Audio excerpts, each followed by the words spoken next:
السلام عليكم ورحمة الله وبركاته.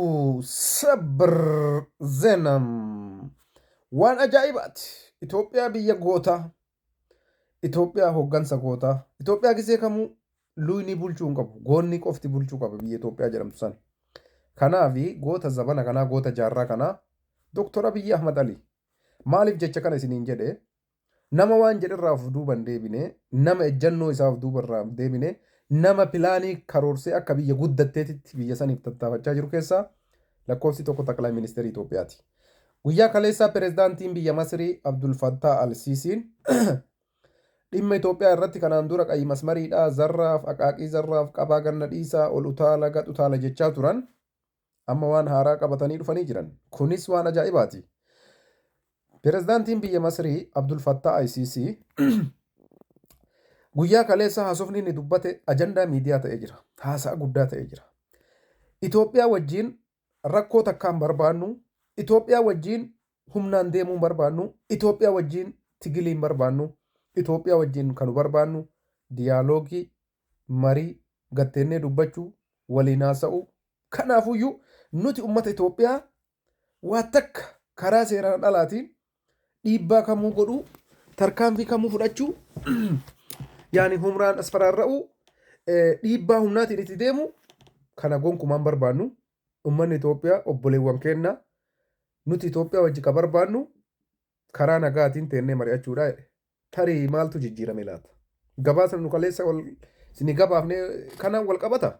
Gaafii mootummaan Ameerikaa waraana dhiyeessii waraanaa Itoophiyaa gaafate Gazzaa keessatti tarii Masriin akkuma beektan Ameerikaa harkaa bahuu hin dandeessu.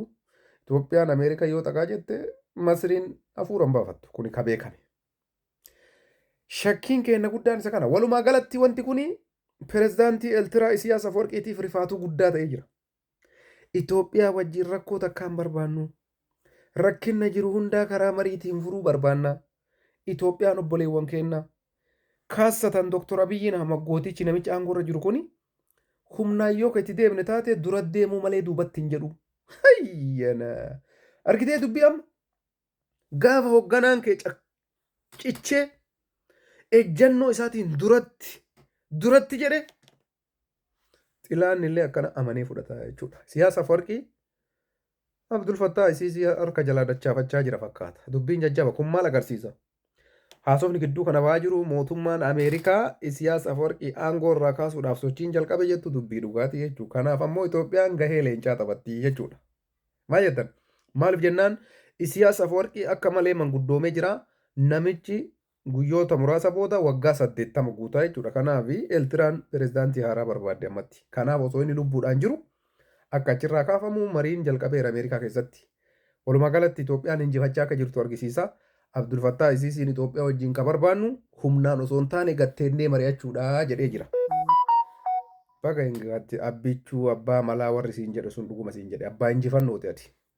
Dura malee duuba laalinaa innaa yeroo gaarii qabaadhaa maatii keenya ta'uu hin irraanfatina nagaatti.